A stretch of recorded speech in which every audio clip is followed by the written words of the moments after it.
Hey friends, it's Daniel. So for today's video, I wanted to take a look at some of the new features in the Digitakt 1.30 firmware update in the context of how I like to develop songs from a beat or a sketch or an idea. I'm going to take you through the jam first, and then I will kind of explain where I started, how I built the patterns and melodies and percussive parts, and how I kind of implemented some of the new features on the Digitakt firmware update to kind of help this process along with this particular tune. So without further ado, I will just play the song for you.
Okay, so give me a second to get everything set back up, reload my patterns.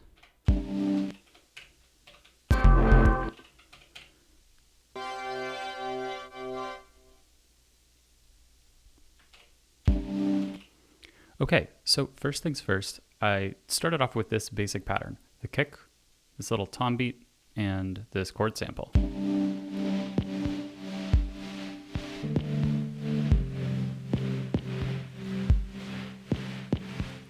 It's really simple, right?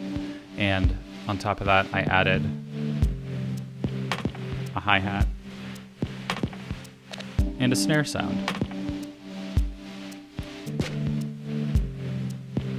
I want to take a look at some of the filtering on the synth sample. So I use the parametric EQ, the first setting, to highlight some of those high mids in the sample. If I turn it off, here it sounds kind of flat, right? It kind of highlights some of the noisiness of the synth. And then I also adjusted the bass width to cut out some of the lows, to clear it up a little bit.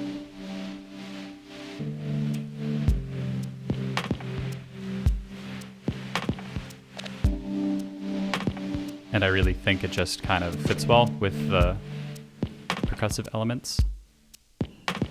They're really clean. Got some reverb there on that auxiliary tom and a little on the snare as well, which I have parameter locked to do some different cool clicky clacky sounds. So again, this is the foundation of the song.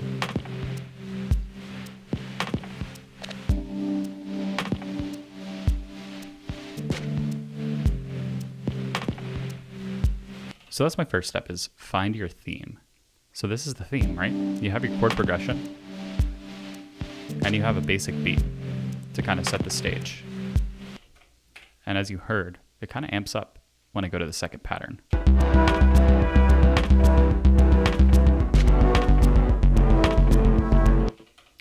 So this kind of plays into the second part, which is build up your parts. You have this beat here, but as you'll notice, when I started it, I only had these elements playing.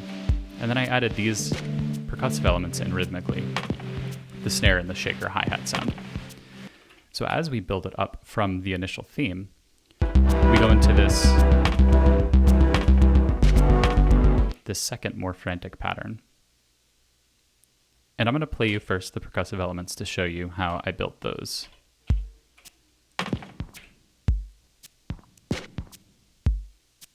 So this is the first pattern into the second pattern. So the hi-hat shaker sound opens up and gets a kind of like a and groove.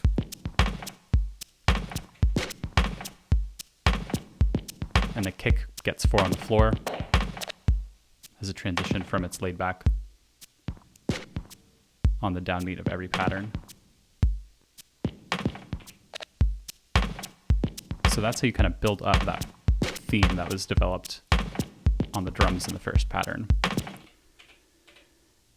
And next I want to show you how I kind of expanded my harmonic content, which is another method to build your songs out.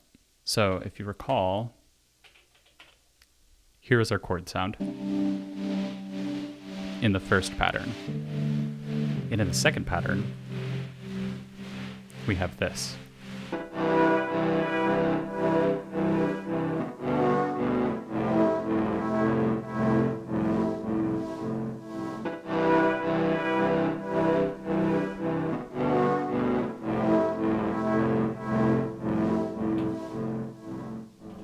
So the content here isn't necessarily new, right?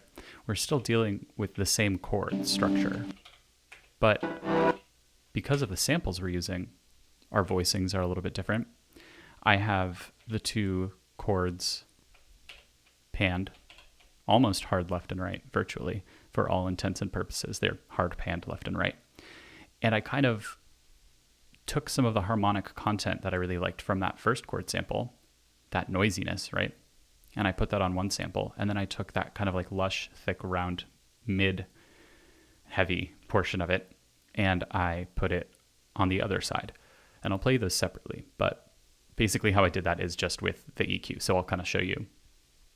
And it also helps to have samples that play into those strengths of the chords. And just for the record, these are all from Blank Forum's Tape Haze 4 sample pack.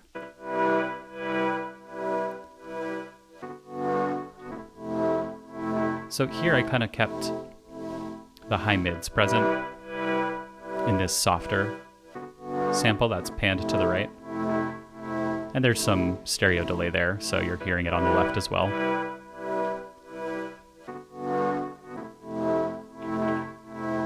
And here's pattern 1 again. See, it kind of occupies the same frequency spectrum.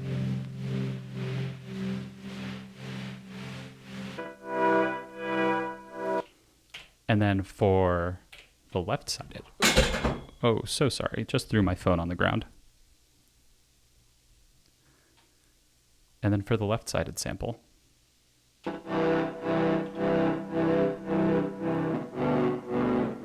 I have this more scooped sound that's really present in the highs. You can see I cut out the lows with that bass width control. bass frequency and the width.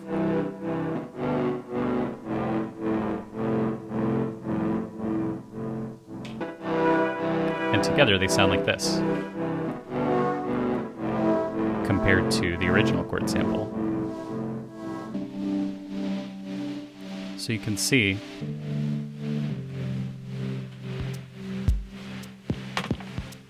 along with this more mellow pattern, it just feels more open and bright.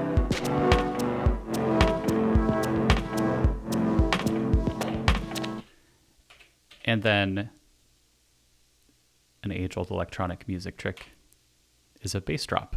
Not necessarily a classic build up with intensity gonna drop the bass, but you just omit the bass as you build the song, and then when it comes in, it just makes the whole thing come to life. I'll put the kick down so you can hear.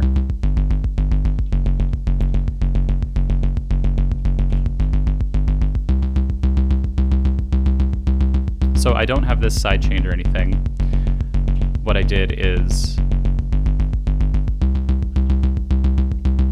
I just put it on steps 2, 3, 4 after every kick downbeat to get that sidechained effect.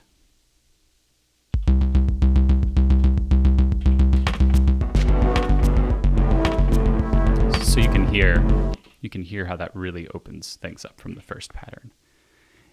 And as you're playing with those kind of concepts of finding the theme, which could be, you know, the chord progression and the timbre of those chords, expanding upon that harmonic content, and building up the tracks individually, you get from this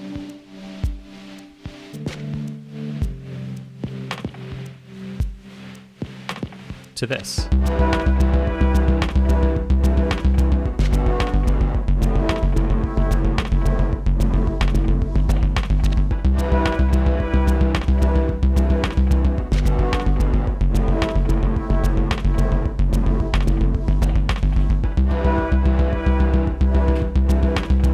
And then to just kind of like jam around with it, do some performative gestures. You can take parts out rhythmically. You can cut them in right before it rolls into the start of the downbeat of a next pattern to kind of, you know, suggest that forward motion, just general things that you would do in any music composition. So right, we have this built up pattern, and the next question is, you know, where do we go from here? I think a really easy solution is to change the bass chord progression. So let me bring you into the next pattern and show you how I did that. It's a really simple chord change. So this is pattern 2, going into pattern 3.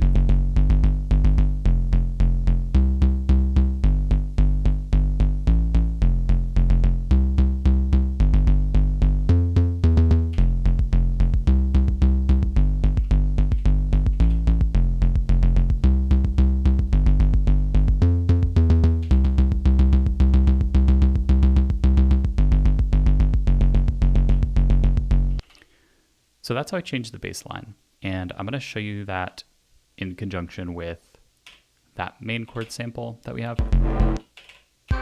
This one. Actually, no, I'll go to this one. Yeah, that sort of like higher buzzy one to show you how the effect feels overall with the bass line, the chord, and the kick.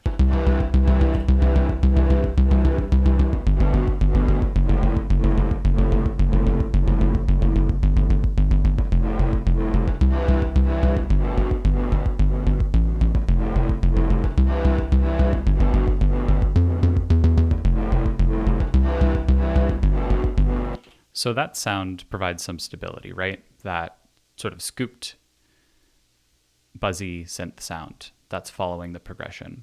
What I decided to do with the other chord sample is to change the actual sample, keep the chord progression the same as our second buzzy sample as it changes in pattern 3, but to just make it super warbly and uncomfortable and sort of play with that idea of that rounded high mid saturated sample getting a little bit out of control as the rhythm changes, as the bass line changes, and we go into a little bit of melodic uncertainty. So I'll show you that change again from pattern 2 to 3 with our more woozy, warbly sample.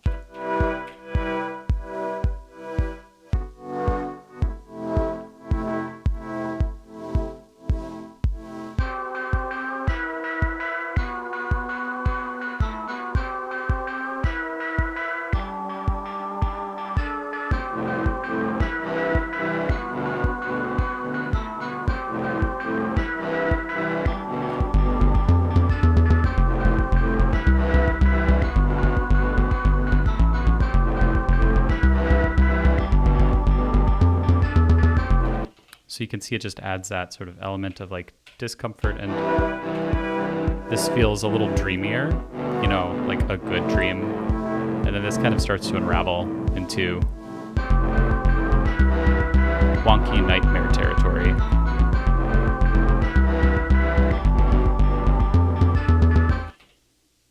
And now we're going to talk a bit about the rhythm, and I'm going to keep the bass line there because I varied the rhythm of the bass line as well. So let's like overall listen to the percussive sections. Oh, one thing I wanted to show you actually is the LFOs, the dual LFOs, which is great because now you can use two LFOs with the 1.30 update. So clearly on this sample, there's some pitch modulation, but I also modulated the filter frequency.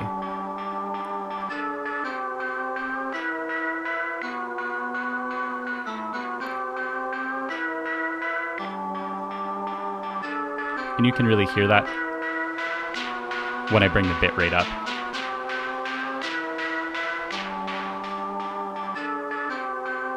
So I just wanted to show you that really quickly before I move to the percussion.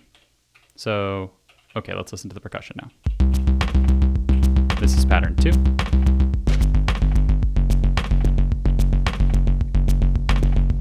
And then 3.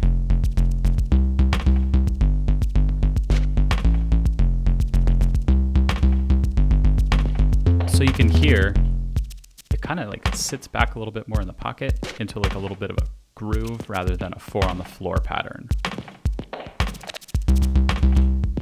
So it comes from this much dancier to this kind of like halftime beat. And you get that halftime beat effect by just adjusting the placement of the snare and the hi-hat really. And I did that because I wanted this big, like bright melodic part that is kind of developed and, you know, synthesized from the chords. I wanted that to shine. So that's why I kind of took a step back on the forwardness of that beat. So from pattern 2 into pattern 3.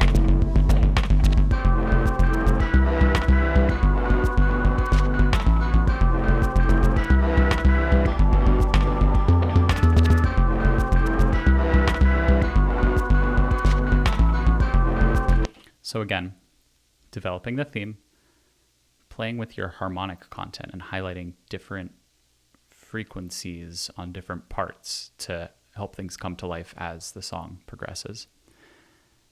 And then using your percussion section to highlight and amplify what you want to stand out. So when we go from pattern 1 to 2, we want to highlight that build, that rhythmic build and the energy that's coming along. And then as we go to the next section, we want to pull that back to let the melodic components play together a little bit more. So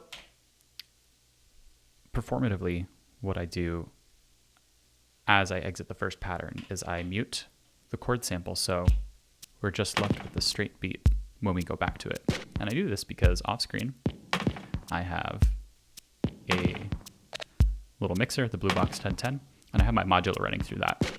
And I have this pad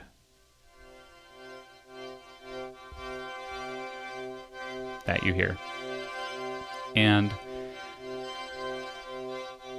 this is honestly just a reason to get to know my mixer a little bit better and play with the modular because I hadn't in a while. So I just wanted to create a pad and like use that as I kind of like dropped everything out and wrapped the song up, and then maybe kind of like exploded into something a little more vibrant before I ended the song. So I have this. It's kind of just like a free running pad with lots of like LFOs adjusting the volume of different voices that are all run through mutable instruments beads. But it kind of just goes well with this beat, right? It kind of just sits there and kind of leaves you wondering like where things are going to go next. And as I go into that pattern 1 drum break, I also pull out all the melodic elements from pattern 3. And after a bit of building and playing with the sounds on my modular, I go to pattern 3 to continue building things, right? Playing with things on the modular, expanding that sound. And then to make everything really vibrant in an uncomfortable way, you bring everything in.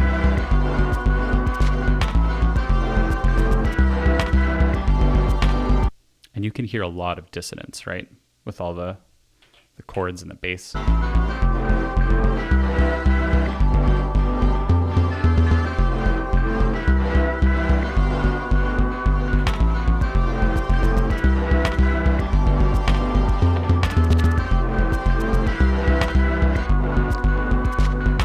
So then I just took an opportunity to get really wacky and mess with the bit rate on all of the tracks.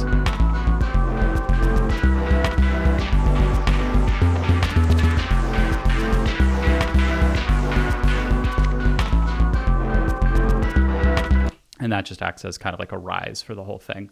And I just played around with the modular a little bit more in the mix, and then as kind of like an abrupt effect at the end, just tuned it down, brought it back to the first pattern. I think we were like way down here.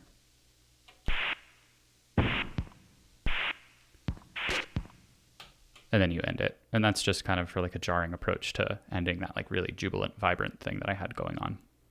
So yeah, you can really use any of these methods when you're just like starting out with a beat, or you're wanting to like build an initial pattern into another pattern. I have another video about building patterns in terms of how to like expand each individual sound sonically and how to like kind of make those come to life a little bit more as you progress the song. But this was more so in terms of general structure and how I use kind of like general compositional and arrangement theory in terms of like growing and building upon a theme and expanding on harmonic content to make a song out of a beat or a sketch. So I hope you found this helpful in some way, shape, or form.